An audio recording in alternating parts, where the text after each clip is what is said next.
Assalamualaikum warahmatullahi wabarakatuh. Waalaikumsalam warahmatullahi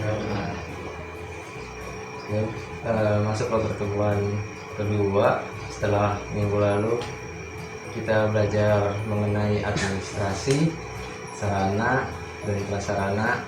Itu masih dasar ya, mengenai definisi dan sebagainya, contoh-contohnya. Mungkin dari teman-teman ada yang masih ingat definisi dari administrasi itu apa? Administrasi memiliki fungsi catat dan mencatat saja. Lalu definisi dari sarana, boleh angkat tangan? Saya Pak. Ya. Sarana adalah segala sesuatu yang dapat dipakai sebagai alat dan bahan untuk mencapai maksud dan tujuan dari suatu proses produksi. Selanjutnya, mungkin definisi dari prasarana. Prasarana adalah sebagai alat penunjang utama dalam suatu proses. Kalau saya sebutin surat menyurat, masuknya ke dalam administrasi, sarana atau prasarana. Kenapa? Kalau saya sebut surat itu masuknya kemana? Ke sarana. Administrasi. Jadi surat menyurat masuk ke administrasi Administrasi. atau sarana dan prasarana. Administrasi. Ya betul, yang benar itu surat itu adalah bagian dari administrasi. Lalu kayak kalau seperti laptop, printer itu masuk ke administrasi, sarana atau prasarana. Sarana. Gitu. Baik, mungkin dari pertemuan sebelumnya sudah cukup paham. Lalu pertemuan kedua ini atau di minggu kedua saya mau memberikan materi mengenai ruang lingkup administrasi, sarana dan prasarana. Lalu ada tujuan administrasi, sarana dan prasarana. Yang terakhir ada fungsi dari administrasi, sarana dan prasarana. Mungkin sebelum memulai pembelajaran boleh pimpin doa. Gantian kan di pertemuan kemarin di minggu lalu itu Diki, sekarang di siapa yang mungkin boleh mulai. Berdoa dimulai.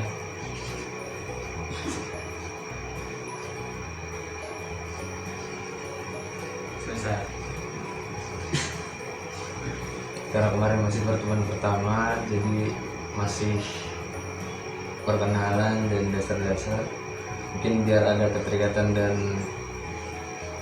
biar enak ngatur jadwal juga, kita bikin kontrak belajar terlebih dahulu buat pertemuan selanjutnya hingga ke-8 nanti.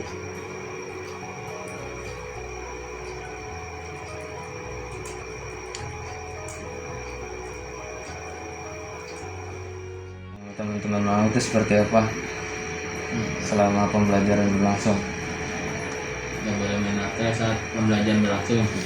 Sudah mulai main HP.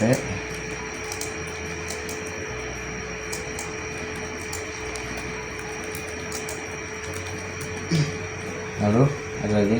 Dilarang bercanda saat pembelajaran berlangsung. Lalu Tidak boleh makan dan minum.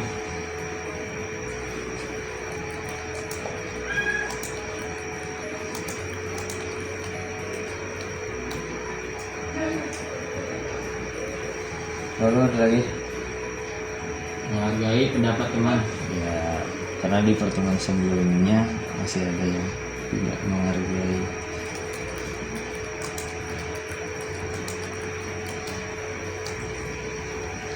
Ada lagi? Nggak tunjuk-tunjukkan.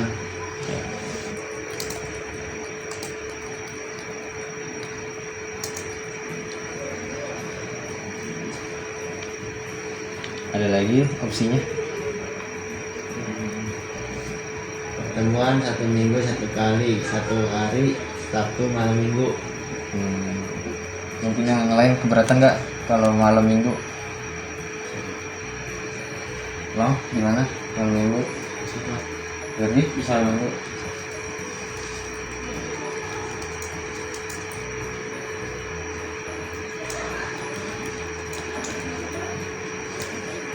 Ini adalah kesepakatan atau kontrak belajar yang teman-teman buat. Ya harapannya mungkin nanti teman-teman saat pembelajaran bisa memahami dan mengerti kontrak belajarnya. Oke, selanjutnya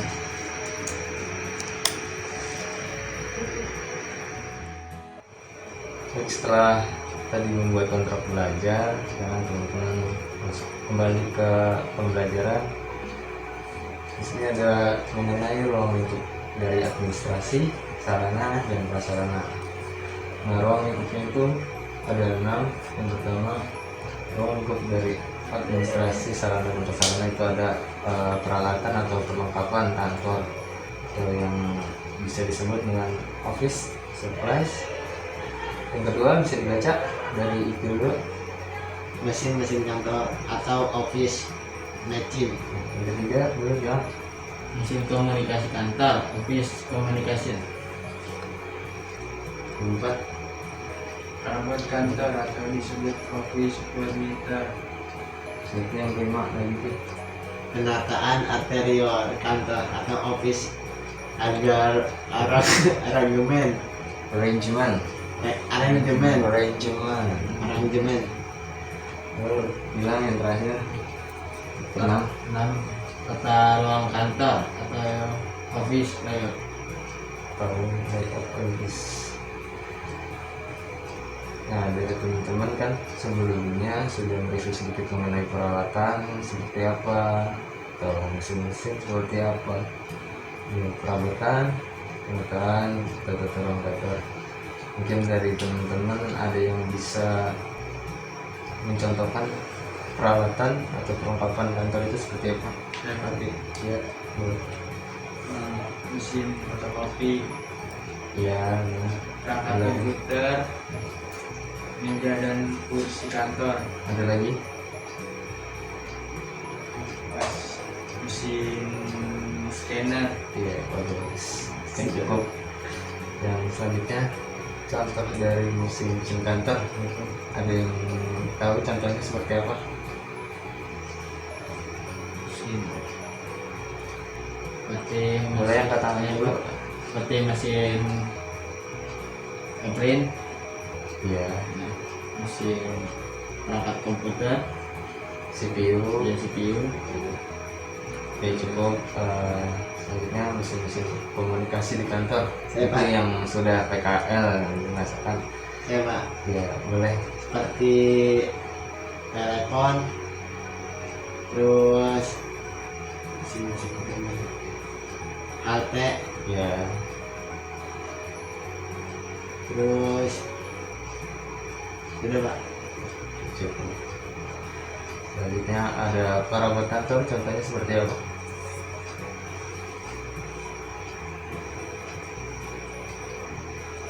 Ya, tahu? Ngerti mungkin? Tahu perabot kantor apa aja? Perabot rumah deh yang ada di rumah. Terus seperti lemari, meja, kursi. Itu contohnya. Lalu ada penataan interior kantor. Ini yang tahu penataan?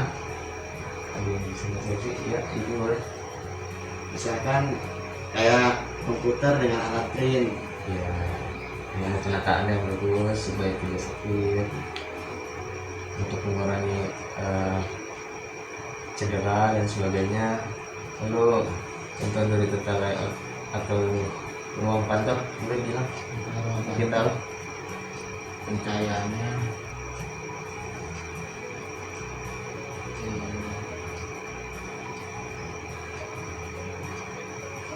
terus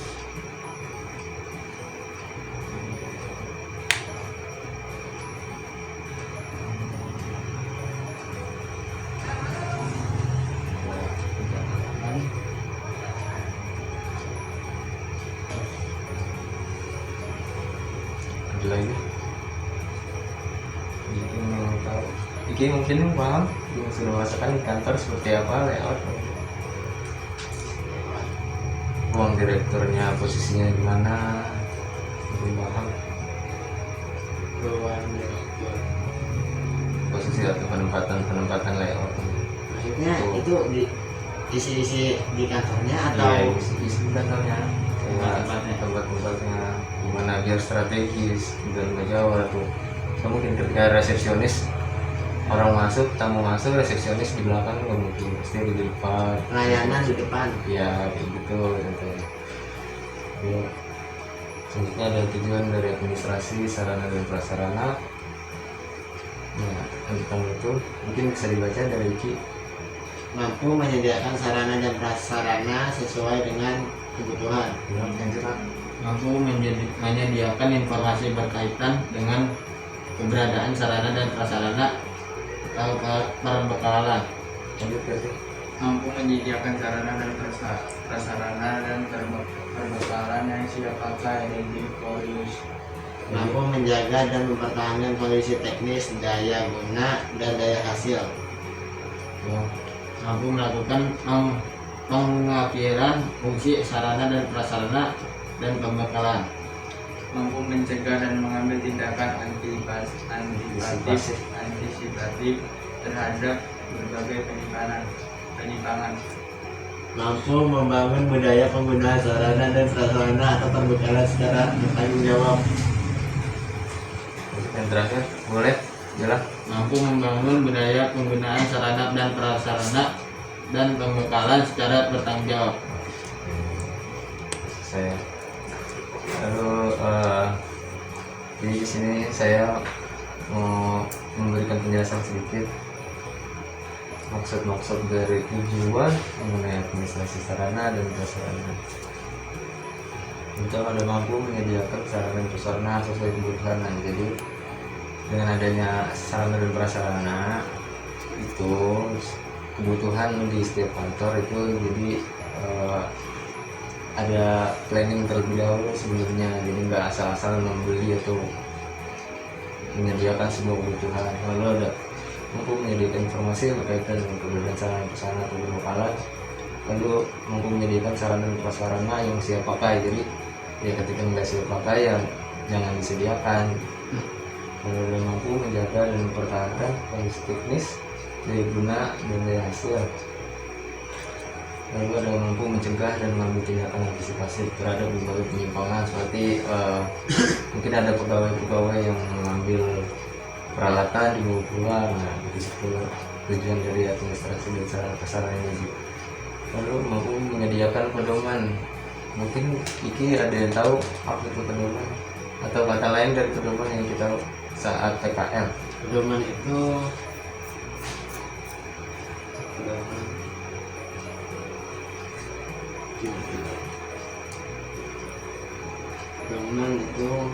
tujuan masuk Pak? Kurang tepat, mungkin ada lagi opsi yang lain. Patokan. Iya bisa jadi pedoman itu kurang lebih kalau teman-teman nanti mungkin yang belum PKL itu ada pedoman itu seperti SOP atau standar operasional prosedur. Jadi ya ada setiap kegiatan itu ada prosedurnya masing-masing, jadi nggak melewati dari prosedur yang ada atau disediakan dari tempat kerja. Lalu yang terakhir mampu membangun budaya penggunaan sarana dan prasarana secara bertanggung jawab. Jadi nggak cuma dipakai, si pemakainya atau pegawai kita katakan itu bisa bertanggung jawab juga. Lalu selanjutnya fungsi administrasi sarana dan prasarana. Lebih bisa membaca. Fungsi administrasi sarana dan prasarana adalah berbagai jenis kegiatan administrasi sarana dan prasarana yang berperan menunjang kegiatan untuk mencapai tujuan yang telah ditetapkan, meliputi perencanaan, pengadaan, pemeliharaan, penyimpanan, dan pengawasan. Kalau contoh dari perencanaan dalam sebuah kantor ada paham Perencanaan dalam sebuah kantor. atau persiapan sebelum melakukan semuanya seperti apa contohnya? Mungkin Apel perencanaan pagi. itu masuk ke kegiatannya bisa, jadi ada briefing terlebih dahulu sebelum kegiatan mesti perencanaan. Lalu ada pengadaan, mungkin penyediaan barang seperti apa. Pengadaan menyediakan barang menggandakan ya, Ya, menggandakan barang. Lalu pemeliharaan mengenai perkantoran, gimana caranya, seperti aset-aset itu kan mulai dari dibelinya sampai pemeliharaan sampai nanti penyusutan itu ada. Lalu untuk penyimpanan kayak arsip disimpan menggunakan alat arsip, lalu pengawasan. Kalau sekarang itu ke arah digitalisasi atau sistem buat pengawasan itu, jadi semua data-datanya sudah masuk situ, tinggal diawasi seperti apa. Ini saya cukupkan pertemuan di minggu kedua. Ada yang mungkin mau bertanya?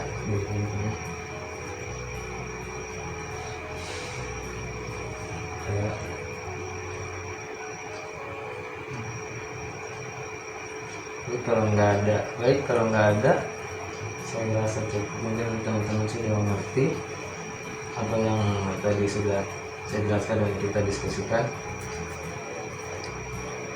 Kita tutup pertemuan minggu kedua dengan membaca hamdalah. Assalamualaikum warahmatullahi wabarakatuh. Waalaikumsalam warahmatullahi wabarakatuh.